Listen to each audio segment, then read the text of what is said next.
신명기 18장 1절부터 8절까지 말씀입니다. 레위 사람 제사장과 레위의 온 지파는 이스라엘 중에 분깃도 없고 기업도 없을지니 그들은 여호와의 화제물과 그 기업을 먹을 것이라.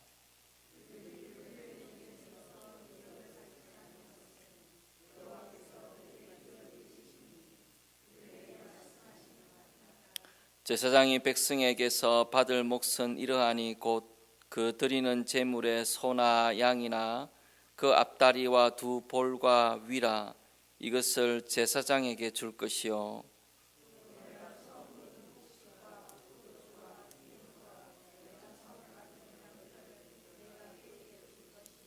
이는 내 하나님 여호와께서 내 모든 지파 중에서 그를 택하여 내시고 그와 그의 자손에게 항상 여호와의 이름으로 서서 섬기게 하셨음이니라.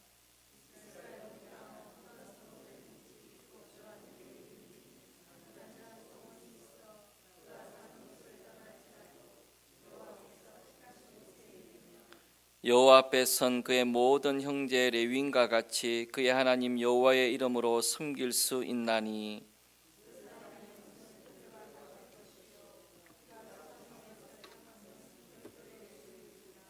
아멘. 우리가 오늘 읽었던 이 본문의 말씀은 그 제사장에 대한 규례를 하나님께서 말씀하고 있습니다. 그럼 이스라엘은 하나님의 신정국가, 하나님이 다스리시는 나라이기 때문에 특별히 세 가지 직분을 가진 사람들이 각각의 역할을 잘 감당하는 것이 중요했었습니다. 하나는 왕은 왕의 역할을 감당해야 됐고, 그 다음에 제사장은 제사장의 역할을 감당해야 됐고, 선지자는 선지자 역할을 잘 감당해야 돼요. 그래야 나라가 하나님의 다스리심이 드러나는 나라가 될 수 있습니다. 교회도 마찬가지죠. 교회도 직분자들이 잘 서야 합니다. 목회자는 목회자대로, 또 장로님은 장로님대로, 권사님은 권사님대로, 집사님은 집사님들대로 그 직분 맡은 대로 잘 서게 될 때 교회가 건강하고 그 교회가 하나님의 다스리심이 그 직분을 통해서 드러나는 것처럼 이 나라도 이 세 가지 직분이 중요했던 것입니다. 왕에게 하나님께서 세 가지를 특별히 조심하라고 그랬는데 혹시 기억나십니까? 제일 첫 번째, 왕은 맨 처음에는 말을 많이 두려고 하지 마라. 그 말을 구하려고 애굽으로 가려고 하지 마라. 두 번째는 이 여인을 많이 두려고 하지 말라. 그거였죠. 세 번째는 은과 금을 많이 두려고 하지 마라. 그렇게 세 가지로 특별히 경계를 두었어요. 왕이 힘을 갖고 있기 때문에 이 세 가지를 하려고 마음먹으면 얼마든지 할 수 있는데 거기에 마음을 쏟게 되면은 왕의 가장 중요한 초점을 잃어버리게 되는 거예요. 그래서 이 세 가지를 하지 않도록 조심하라. 하라고 한 것도 하나 있었습니다. 그게 무엇이었습니까? 하나님의 율법책을 이제 카피를 만들어 가지고 그 율법책을 어떻게 하라 그랬습니까? 평생에 옆에 두고 읽으라 그랬어요. 그래서 왕의 권위는 하나님의 말씀에서 나오는 겁니다. 왕이 하나님의 말씀대로 순종하면 왕으로서 역할을 할 수 있는 것이고, 하나님의 말씀에 불순종하면 왕으로서 역할을 하지 못하는 거예요. 왕의 권위라는 것이 스스로에게 나오는 게 아니고 하나님의 말씀에서 나온다. 그것을 가르치기 위해서 세 가지는 하지 말되 한 가지, 하나님의 말씀을 가까이 하는 것은 반드시 하라고 그렇게 권면하고 명령하고 계셨던 것입니다. 이 단순한 것인데 이 경고를 들으면 왕이 사는 것이고, 이 경고를 듣지 아니하면은 왕이 하나님의 은혜를 경험치 못하고 그 날이 길지 못하게 되고 하나님의 진노와 징계를 받게 되는 거예요. 그래서 참 단순하지만 중요한 원리를 하나님께서 왕에게 주셨던 것입니다. 그러면 하나님께서 제사장에게 주실 것은 뭐냐? 제사장에게 하나님께서 특별히 권면하시는 것은 뭐냐 하면 하나님께서 내가 너희에게 기업을 안 주는 이유를 생각을 하라는 거예요.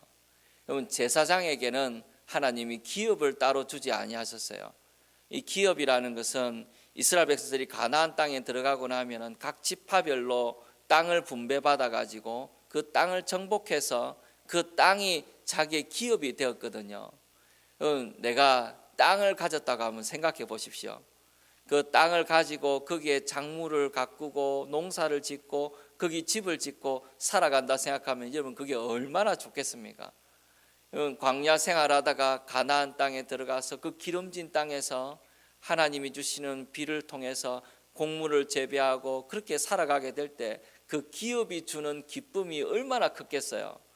그래서 그 기업을 하나님께서 백성들에게 나누어 주셨고 그 기업에서 나는 것으로 이스라엘 백성들이 살아갈 수 있도록 기업을 주셨다는 겁니다. 그런데 하나님께서 사랑하시는 레위 지파에게는 하나님이 기업을 안 주셨다는 거예요. 제일 좋은 땅으로 기름진 땅으로 탁 떼서 주면은 너무 좋았을 것 같은데 레위인들한테는 기업을 안 주셨다는 겁니다. 그럼 레위인들한테는 왜 기업을 안 주셨겠습니까?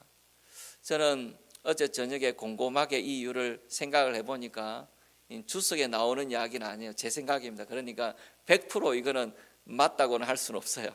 그런데 저는 그런 확신이 들어요. 맞을 것 같다는 생각이 들어요. 사람이라는 것은 내가 기업을 가지게 되면 그 기업에 소망을 두고 살아갑니다. 여러분, 내가 비즈니스를 운영한다고 하면 생각해 보십시오. 그러면 내가 살아가는 모든 것은 그 비즈니스 하는 데서 나오잖아요.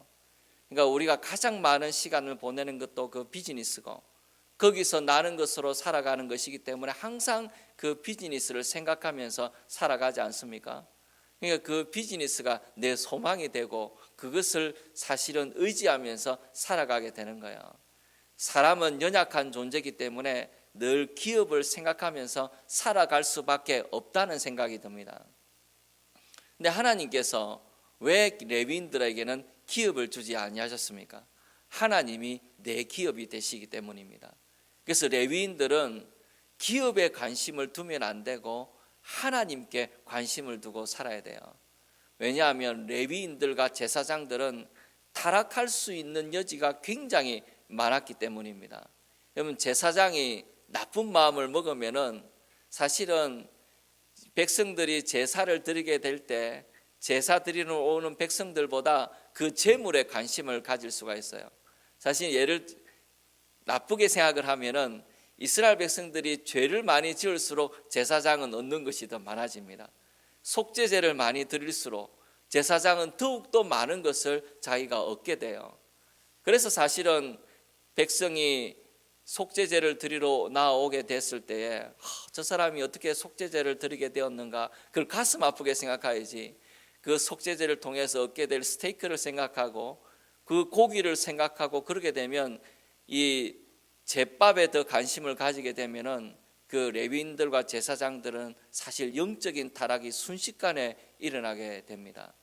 그래서 엘리의 아들들을 통해서 우리가 얼마나 쉽게 영적인 지도자들이 변질될 수 있는가에 대해서 생각해 보게 되고, 우리가 멀리 안 가도 우리 주변에만 본다 하더라도 영적인 지도자들이 하나님을 바라보는 것 대신에 세상의 기업을 자꾸 바라보게 될 때 얼마나 급속도로 변질되어지고 타락해지는가에 대해서 우리가 사실 많은 예들을 보지 않습니까? 그래서 우리가 레위인들에게는, 이 제사장들에게는 이 세상의 기업에 소망을 두지 말라는 거예요. 하나님께 소망을 두라는 겁니다. 그러면 하나님께서 주시는 것으로 살아가게 될 것이니까 레위인들은 그 훈련을 하라는 거예요. 그래서 레위인들이 그 훈련을 해서 영적으로 깨어있고 이스라엘 백성들에게 영적인 지도력을 베풀 수 있는 것은 레위인과 제사장들입니다. 이들이 영적인 지도력을 베풀 수 있기 위해서는 세상을 바라보면 안 돼요. 영적인 지도자가 세상을 바라보기 시작하면, 그것을 내 기업으로 삼기 시작하면은 그때부터 그들에게는 영적인 능력이 나타날 수가 없는 것입니다. 그래서 레위인들과 제사장들에게는, 영적인 지도자들에게는 하나님이 내 기업이 되시고 하나님이 내 소망이 되신다는 것을 굳게 붙들지 아니하면은 세상을 뛰어넘는 영적인 지도자가 될 수가 없는 거야. 그래서 레위인들과 제사장들에게는 그 영적인 훈련을 시키기 위해서 하나님께서 기업을 주지 아니하시고 내가 너희 기업이다. 그것을 하나님께서 바라보고 의지하며 살아갈 수 있도록 그걸 훈련시키신 것 같아요.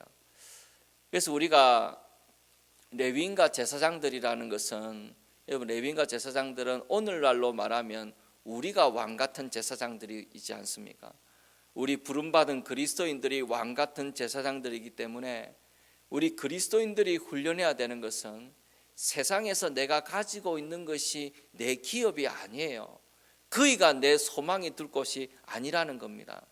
내가 아무리 좋은 것을 하나님으로부터 받아도 그것은 세상에서 내가 누릴 분복일 뿐이지, 그게 내 소망이 되고 거기에 내 모든 관심이 가 있게 되면은 그 사람은 하나님이 내 기업이 되신다는 것을 잊어버리게 돼요. 그리스도인들이 하나님이 내 기업이 되신다는 것을 잊어버리게 되면 영적인 타락이 급속도로 이어져 가게 됩니다.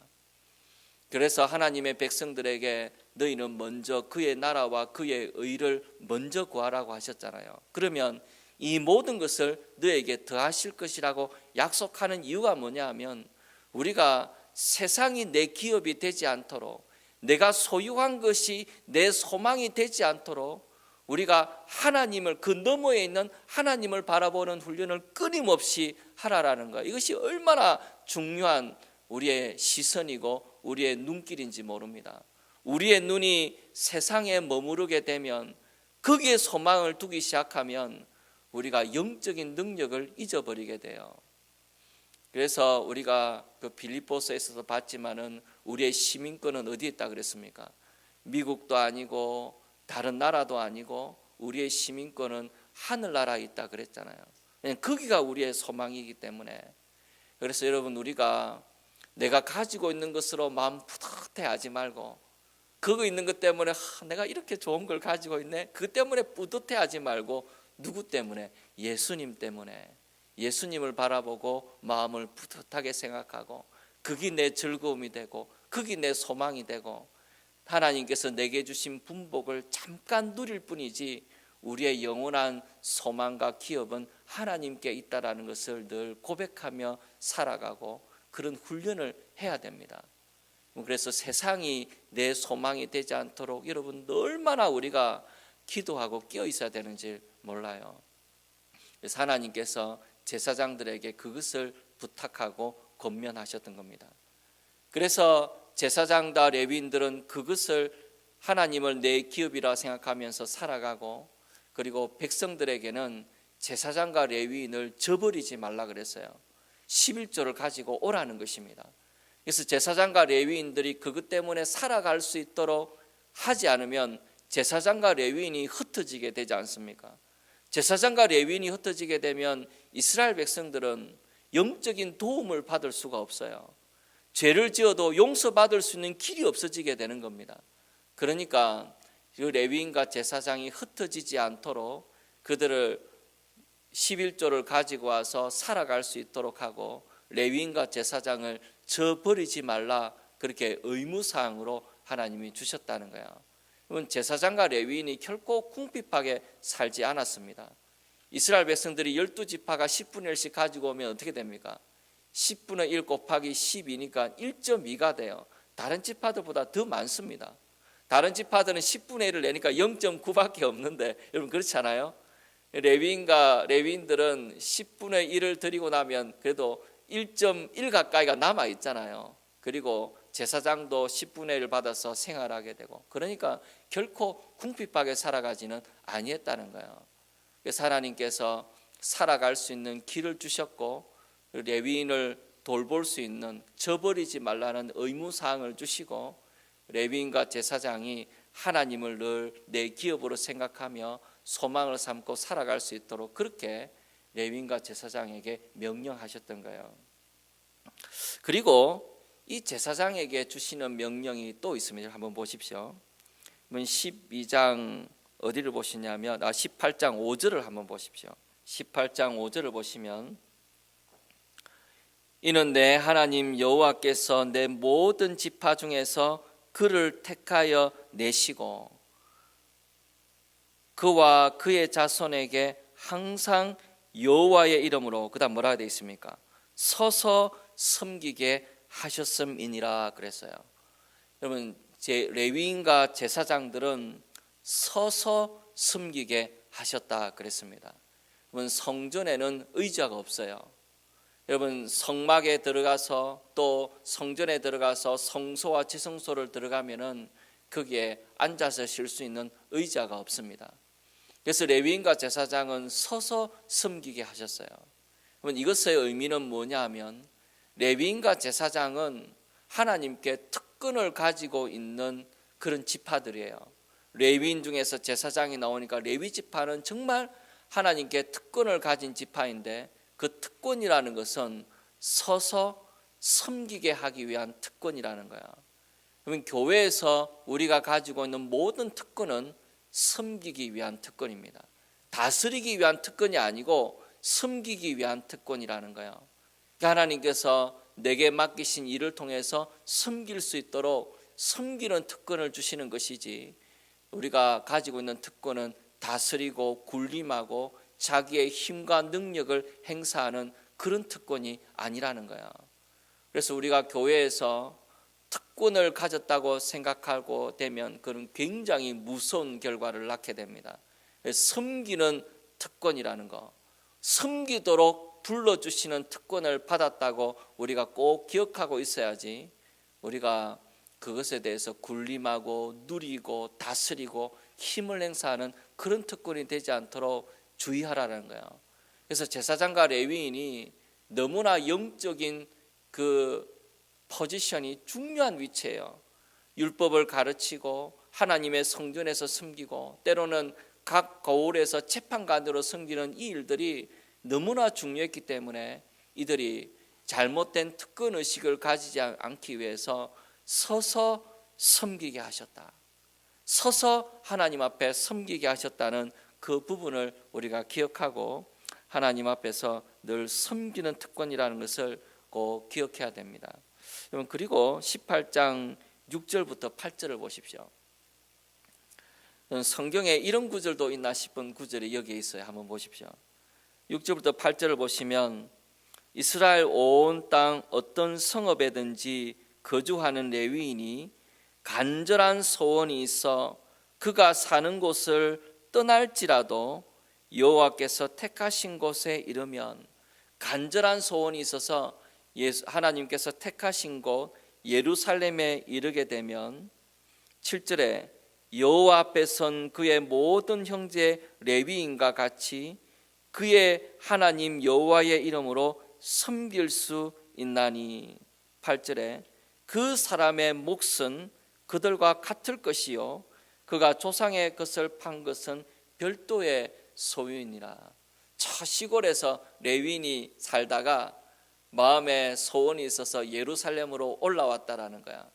근데 저 시골에서 레위인으로 섬겼다 그래서 이 예루살렘에 있는 레위인과 제사장들이 그걸 무시하고 괄시하면 안 된다는 거야. 외모를 바라보고 나는 중앙에 있고 저 사람은 저 시골에서 왔으니까 무시하고 그렇게 하면 안 된다는 거야. 그래서 레위인은 어느 지역에서 섬기든지 간에 동등한 대접을 받을 수 있도록 그렇게 하라고 하나님께서 구체적으로 명령을 하고 계신다는 겁니다. 잘 모른다 그래서 괄시하지 말라는 거야. 그래서 하나님께서 레위인들이 어디서나 동등하게 대접을 받을 수 있도록, 그리고 그 몫을 누릴 수 있도록 하나님께서 특별히 신경 쓰고 계시는 겁니다. 중앙에 있는 레위인들하고 시골에 있는 레위인들하고 차별이 생길 수 있다라는 것을 하나님이 염두에 두시고 그렇게 권면하시는 거예요. 목회자도 얼마나 차별이 심한지 모릅니다.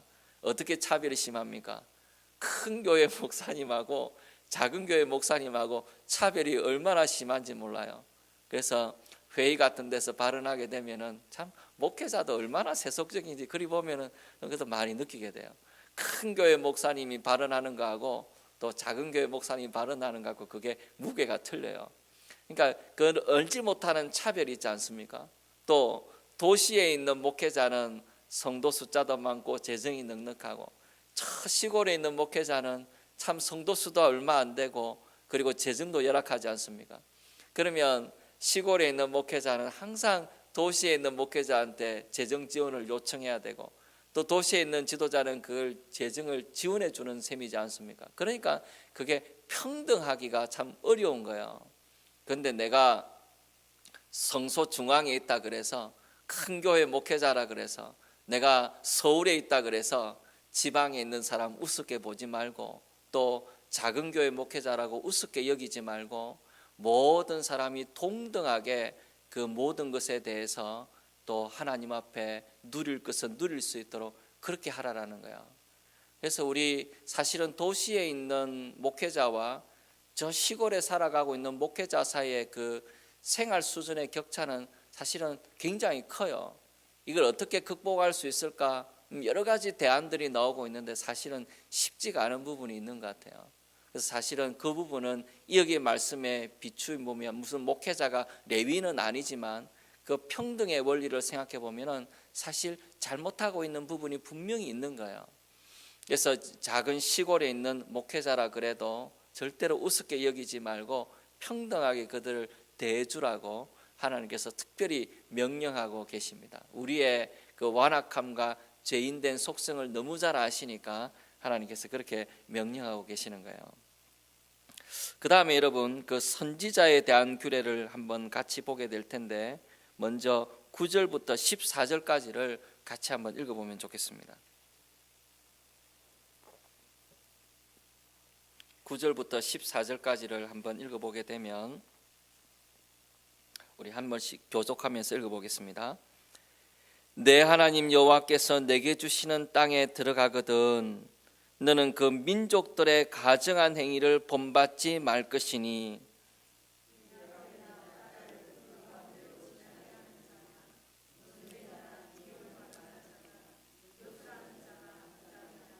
지는 자나 신접자나 박수나 초혼자를 너희 가운데에 용납하지 말라.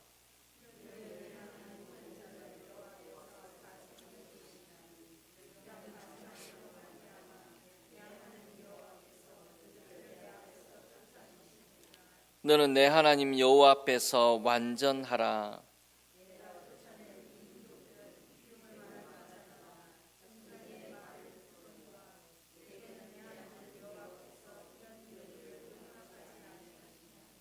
아멘. 이제 선지자에 대한 부분으로 들어가게 되는데 먼저 선지자에 대한 부분에 대해서 말씀하시게 될 때 그 가나안 민족들의 가증한 행위를 본받지 말라 9절에 말씀하시고 10절에 보시면 그의 아들이나 딸을 불 가운데로 지나게 하는 자나 그랬습니다. 아들이나 딸을 불 가운데로 지나게 한다는 것은 몰렉에게 제사 드리는 것을 원하는 거예요. 그러니까 아들이나 딸을 불 가운데로 그냥 지나가게 한다는 게 아니고 이거는 자녀들을 죽이는 겁니다. 제물로 바치는 것을 말하는 거예요.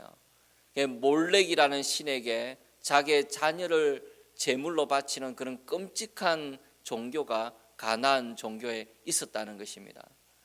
여러분 왜 자기의 아들이나 딸을 바치겠습니까? 부모가 아들이나 딸을 소중하게 여기는 마음은 거기나 우리나 다를 바가 없을 텐데 여러분 왜 아들이나 딸을 제물로 바치게 되겠습니까? 그것은 우리가 가지고 있는 생각에 제물을 더 좋은 제물을 바치면은 그만큼 얻는 리워드가 상이 크다라고 생각을 하는 거야. 지성이면 감천이라고 내가 내 아들까지 바쳤다라는 거야.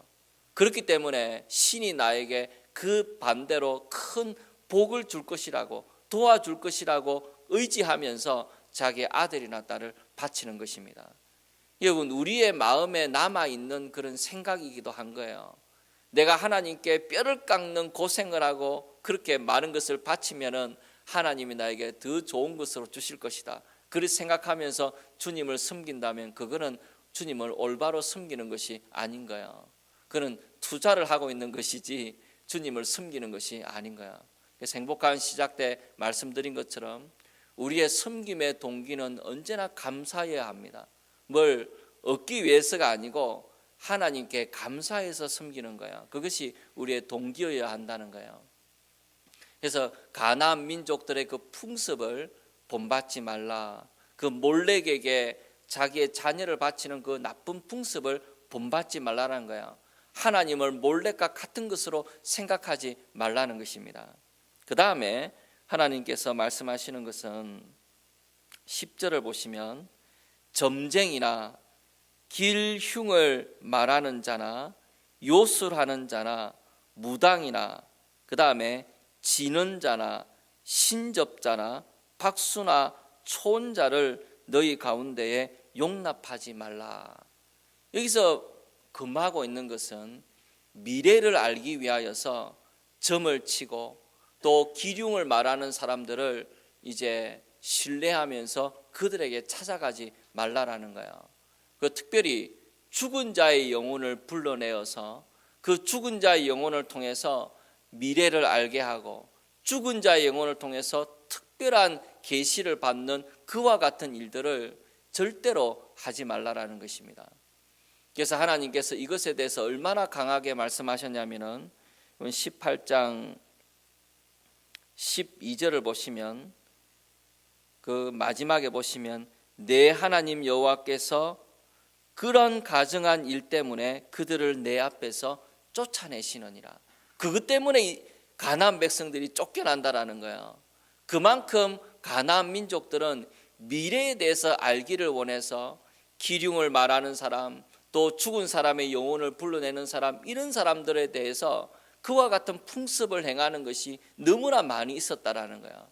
그래서 너희가 가거든 절대로 그것을 본받지 말라는 것입니다.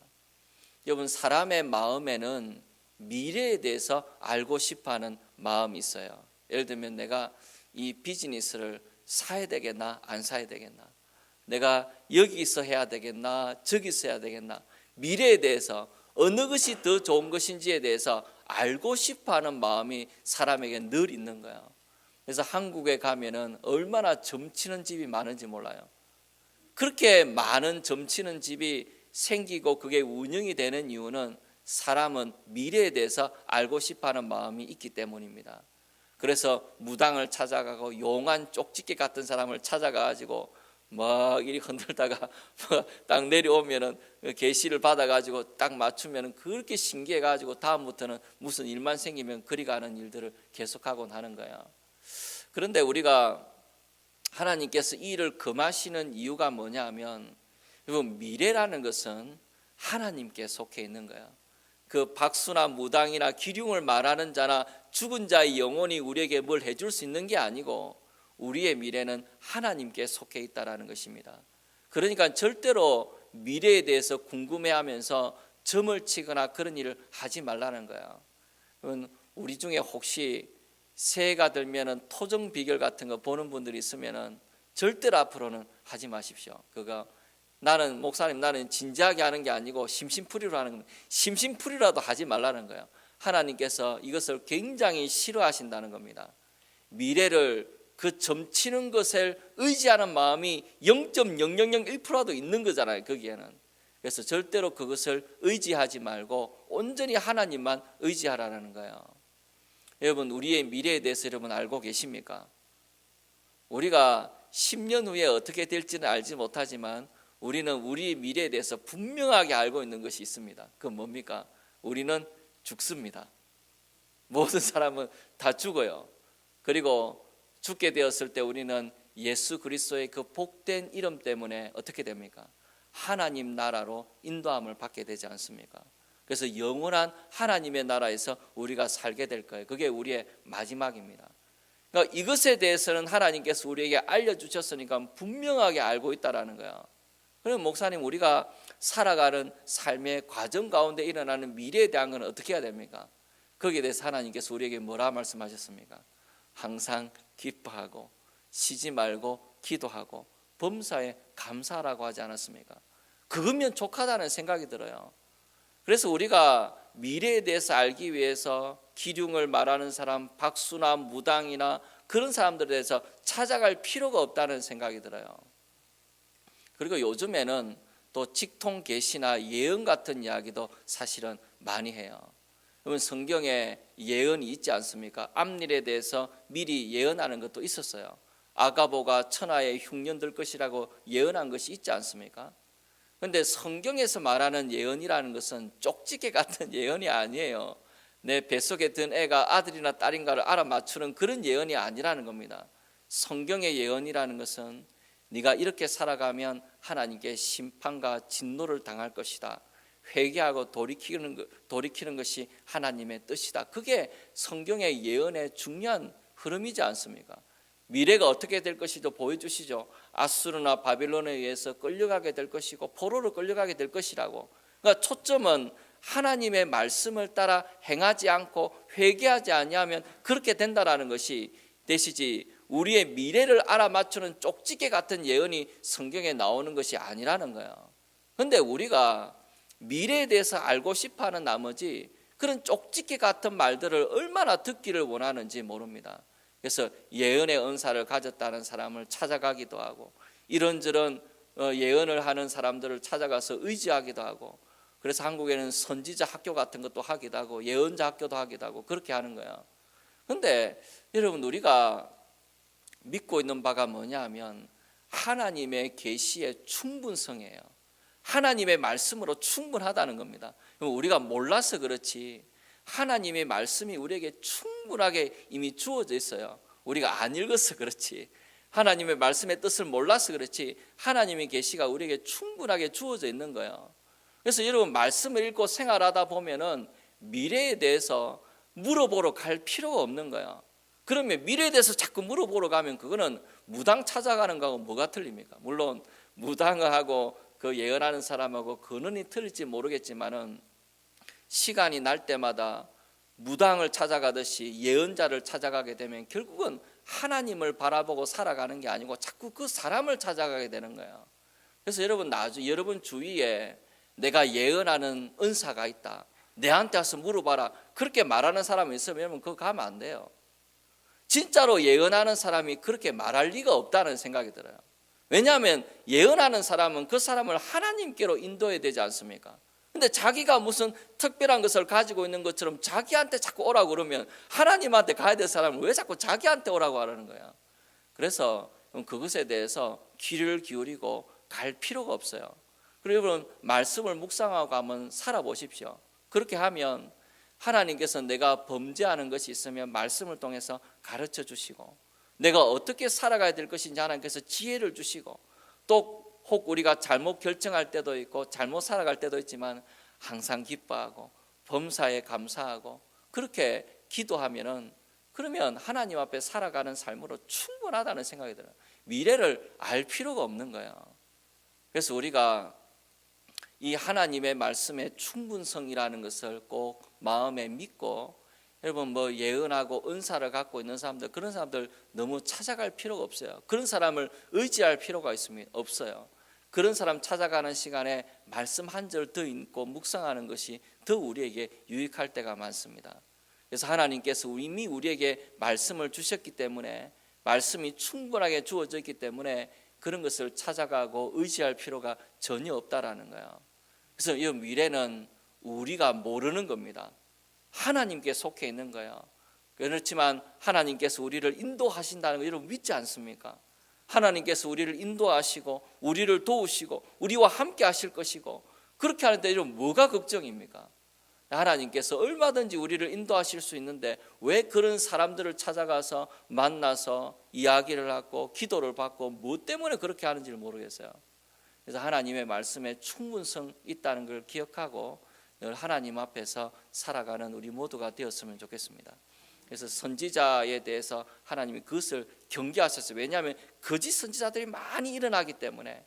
그래서 그런저런 이야기들을 통해서 거짓 선지자들이 많이 활동하기 때문에 하나님께서 오늘날에도 여러분 우리가 잘못된 가르침도 많고 이단도 많고 그렇기 때문에 많이 조심해야 돼요.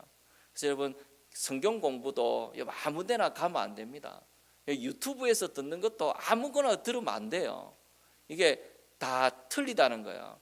그러면 인터넷에 검색을 해보면은 안식교에서도 얼마나 많은 글이 올라와 있고 여호와의 증인에서도 얼마나 많은 글들이 올라와 있는지 몰라요.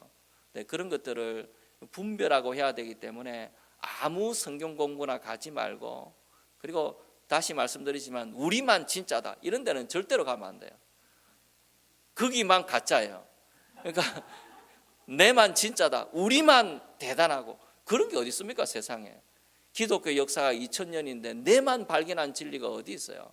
성경에 유튜브에 보면은 내만 대단한 것을 발견한 것처럼 말하는 사람이 있지만, 그런 사람 옛날에도 많이 있었어요. 자기만 아는 게 그런 게 아니라는 거예요. 성경에 하나님이 많은 사람을 쓰시는데 자기만 아는 게 어디 있습니까? 그렇지 않다라는 거야.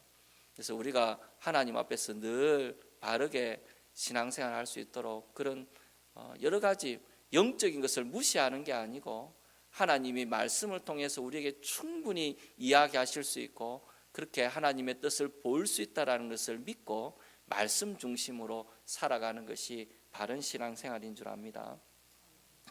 그 다음에 여러분, 사실은 이 부분이 제일 중요한데 앞에가 조금 설명할 부분이 있어가지고, 여러분 18장 15절을 보시면은 18장 15절을 거기에다가 동그라미를 치시고 별표 10,000개, 아주 굉장히 중요한 구절입니다. 이것은 18장 15절을 보시면, 내 하나님 여호와께서 너희 가운데 내 형제 중에서 너를 위하여 나와 같은 선지자 하나를 일으키시리니 너희는 그의 말을 들을지니라. 여기 보면 나와 같은 선지자 하나를 일으키시리니, 이 말이 중요한 거야. 나와 같은 선지자 하나를 일으키시리니. 그리고 그 옆에다가 나와 같은 선지자 하나에다가 옆에다가 뭐라 적어 놓으시냐면 그 선지자, 바로 그 선지자라는 거예요. 그 선지자, 그렇게 꼭 적어 두십시오.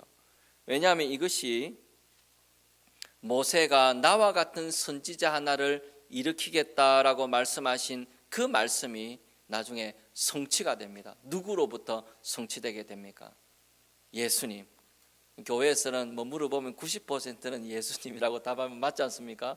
이것도 마찬가지예요. 그래서 나와 같은 선지자를 옆에다 그 선지자라 적어놓고 그 다음에 예수님이라고 적어놓으셔야 돼요.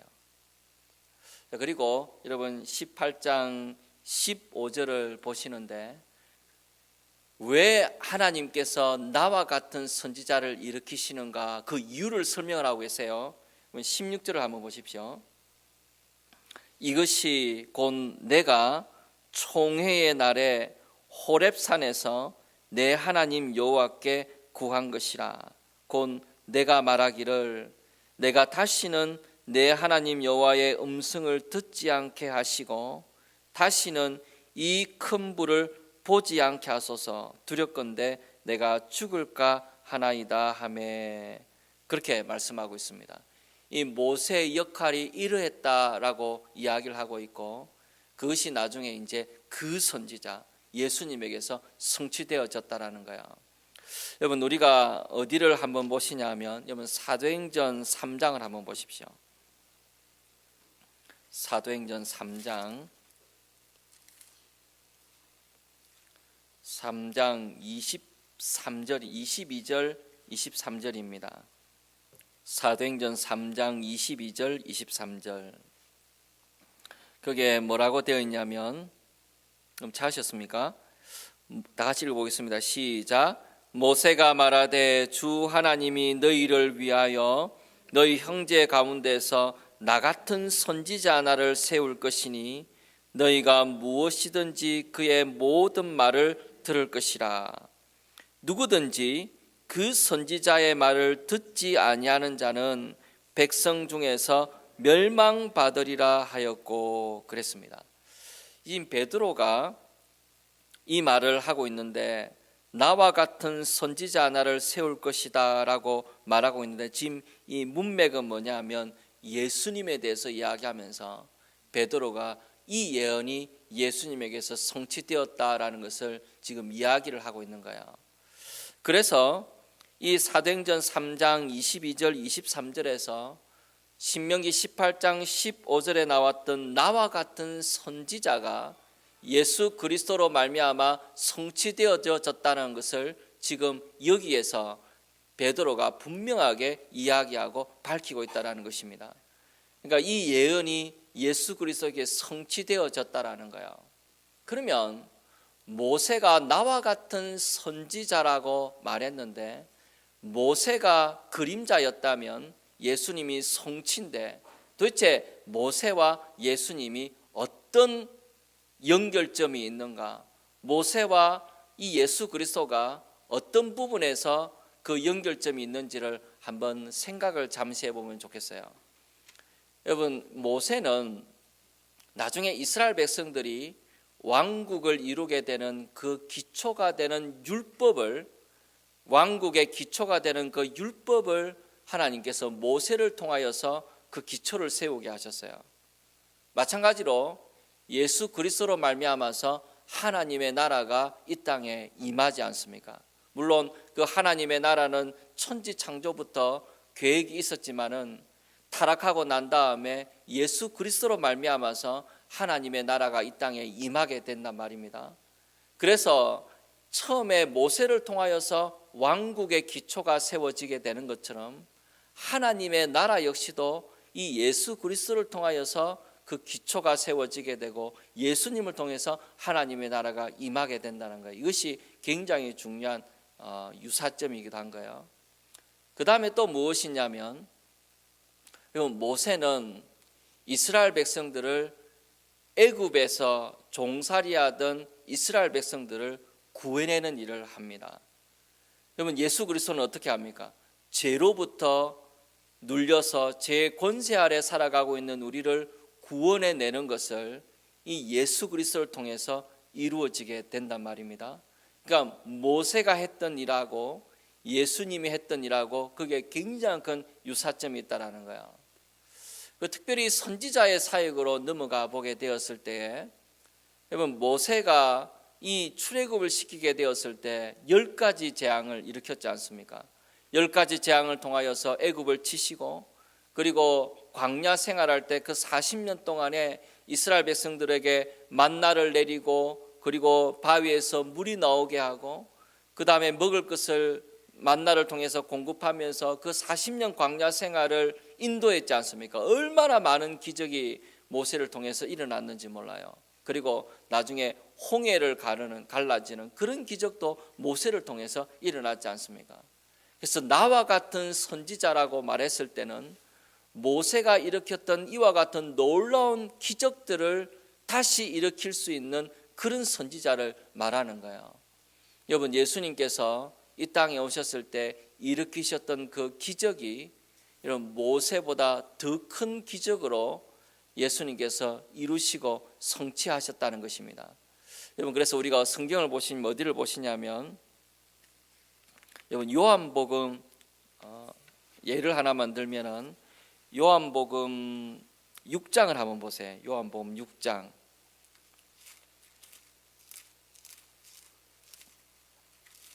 요 예를 들어 드리는 게 이해가 더 쉬우실 것 같아요. 요한복음 6장 14절을 한번 보십시오. 그러면 찾으셨습니까? 자, 지금 이 부분은 5,000명을 먹이는 기적이 나오고 있는 부분이에요. 요한복음 6장 14절을 보면 그 사람들이 예수께서 행하신 이 표적을 보고 말하되 이는 참으로 세상에 오실, 나오죠. 그 선지자라 하더라. 여러분, 그 선지자가 나오죠. 이 선지자가 누구냐면 모세가 나와 같은 선지자를 일으키는 바로 그 선지자를 말하는 거야. 그러면 백성들이 예수님께서 보리떡 5개와 물고기 2마리로 5,000명을 먹이신 기적을 보면서 왜 느끼게 돼요?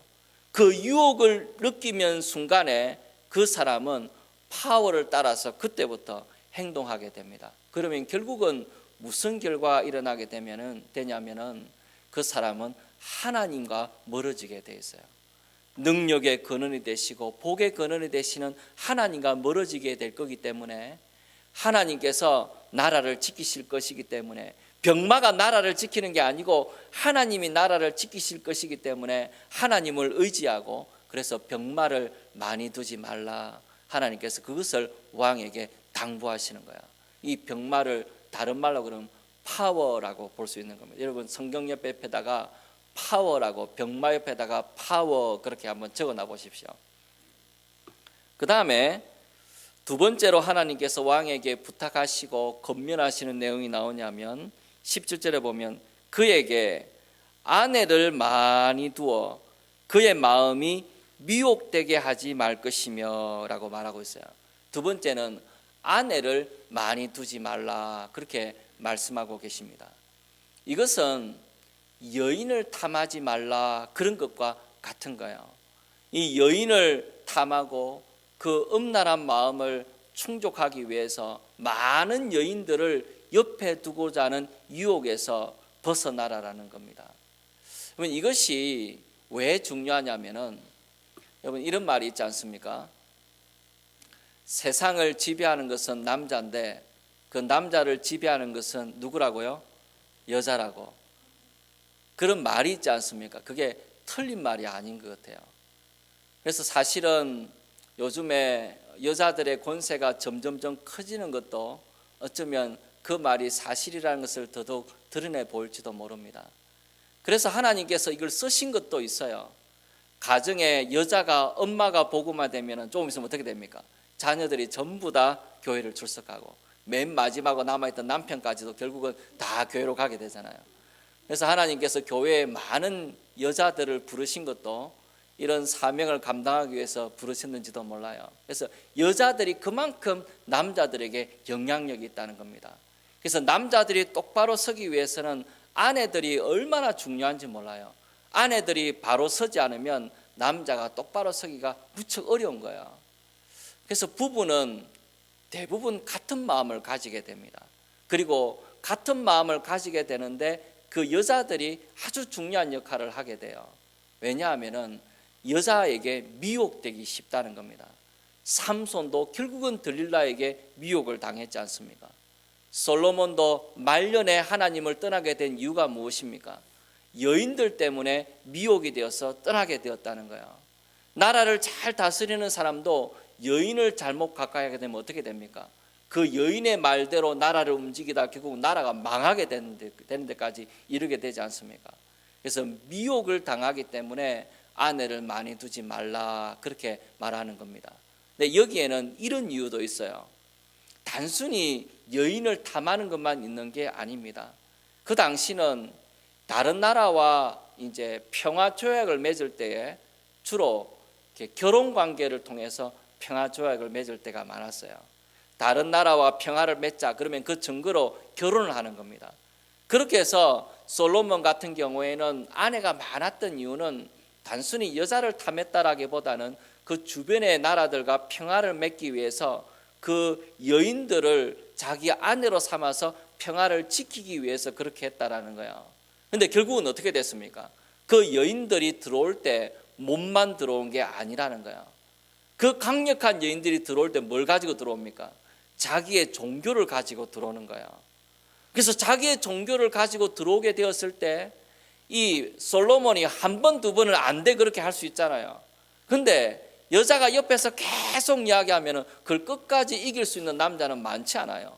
그렇게 됐을 경우에 결국은 솔로몬이 나중에 말년에 그 아내들의 영향을 받아가지고 이방신을 섬기게 되고 그 이방신 때문에 결국은 솔로몬이 큰 어려움을 당하게 되지 않습니까?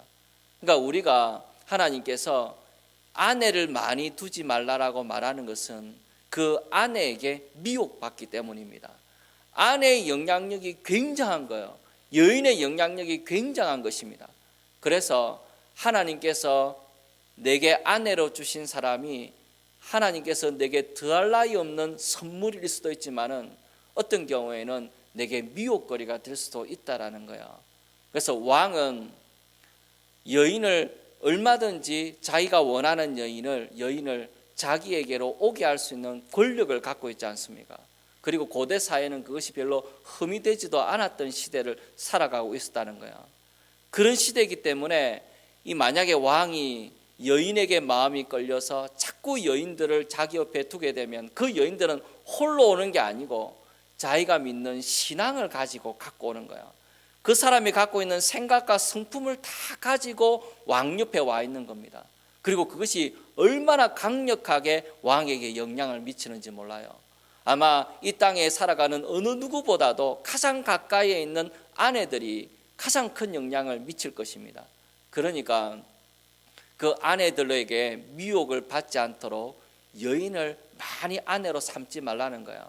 그 위험을 미연에 방지하라는 것입니다. 그래서 하나님께 마음을 두어야지 자꾸 여인들에게 마음을 두면 안 된다는 거예요. 그래서 왕이 먼저 하나님께 마음을 두도록, 여인들에게 마음을 두지 않도록, 미혹되지 않도록 그렇게 하라는 것입니다. 그래서 그 아내를 많이 두지 말라라고 거기 말하는 것은 성이라고 할 수 있을 것 같아요. 섹스라고 할 수 있을 것 같아요. 그걸 조심하라는 것입니다. 여인들에게 마음을 뺏기면은 하나님에 향한 마음이 멀어지게 되는 거예요. 이걸 굉장히 조심하라는 것입니다. 그래서 하나님 앞에서 경건한 여인을 얻는다는 것이 얼마나 큰 복인 줄 몰라요. 천군 만마와보다 더 귀한 보물입니다. 그렇기 때문에 그 아내를 귀하게 생각하고 같이 신앙생활을 해나가야 되는데, 여자가 만약에 옆에서 자꾸 미혹하게 되면은 남자가 그걸 이기지 못하고 끌려가게 돼 있어요. 그러니까 이 아내들에게 미혹당하지 않도록 왕이 특별히 조심하라는 거예요. 세 번째는 뭘 말하고 있습니까? 은금을 17절 하반절을 보시면 은금을 많이 쌓지 말라. 은과 금을 많이 쌓으려고 노력하지 말라라는 거예요. 여러분, 나라를 다스리는데 돈이 많이 든단 말입니다. 성도 지어야 되고 공사도 해야 되고 그 다음에 군사력도 키우려고 그러면 은과 금, 돈이 굉장히 많이 들어요. 그렇기 때문에 왕이 은과 금에, 돈에 만약에 관심을 가지고 거기에 마음을 쏟게 되면은 결국은 하나님에게서 멀어지게 됩니다. 돈이라는 것이 얼마나 하나님의 경쟁 상대가 되는 줄 몰라요. 내가 늘 돈 벌 생각을 하고 있으면 하나님의 마음이 거기에 들어가질 않아요. 그래서 이 왕이 은과 금에 마음을 쏟지 않도록 조심하라는 것입니다. 그래서 이걸 가로 열고 쓸 수 있다면 money라고 쓸 수 있는 것 같아요. 그러면 뭡니까? 파워와 섹스와 money라는 것은 요즘에 사람들이 가장 많이 미혹당할 수 있고 또 그것 때문에 하나님과 멀어질 수 있는 가장 중요한 요인 세 가지를 왕이 다 가지고 있다는 거예요. 왕은 왕이기 때문에 얼마든지 이 세계를 합리화하면서 자기의 욕심을 채울 수 있는 그런 자리에 왕이 서 있다라는 것입니다. 그렇기 때문에 왕이 조심하지 않으면 이 세 가지 유혹 가운데 빠져가서 결국은 나라의 진정한 왕이 되시는 하나님을 배반하고 그릇된 길로 갈 수 있다라는 거야. 그래서 왕에게 이 세 가지를 조심하라라고 지금 권면하고 계시는 것입니다. 이거는 오늘 우리 모두에게도 마찬가지예요. 우리 모두에게도 이 세 가지는 끊임없이 우리에게 유혹거리가 됩니다. 여러분, 이것을 아무렇지도 않게 생각하면 안 돼요. 이 세 가지의 유혹 가운데 자유로운 사람은 세상에 아무도 없습니다. 지금 돈 때문에 교회에 얼마나 많은 문제가 일어납니까? 교인들끼리 돈 빌려주고 거래 관계에 들어가가지고 교인들끼리 어려움을 겪게 되는 이유가 얼마나 많은지 몰라요. 돈이라는 것 때문에 우리의 마음이 미혹될 때가 얼마나 많은지 모릅니다. 그리고 성과 권력에 대한 욕구들이 우리에게 있기 때문에 거기에 미혹당하지 않도록 늘 조심하고 깨어 있어야 되는데, 왕은 이 모든 것들을 얼마든지 할 수 있는 지위에 있기 때문에 더더욱 조심하라는 거예요. 그러면 이 왕이 어떻게 조심할 수 있는가?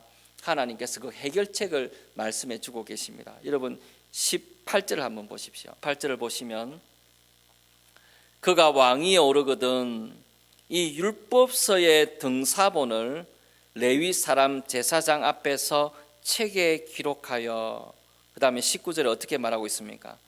평생에 자기 옆에 두고 읽어 그의 하나님 여호와 경외하기를 배우며 이 율법의 모든 말과 이 규례를 지켜 행할 것이라.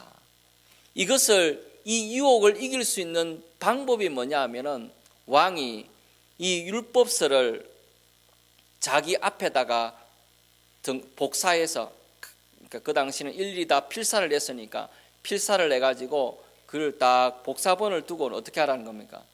평생에 어렸을 때, 늙었을 때가 아니고 평생에 그것을 읽고 그 다음 뭐라 그랬습니까? 하나님 경외하기를 배우고 그의 율법을 따라서 좌우로나 우로나 치우치지 않도록 왕이 하나님의 말씀을 가까이 하는 것 외에는 이 유혹을 이길 길이 없다라는 거예요. 이 말에 동의가 되십니까?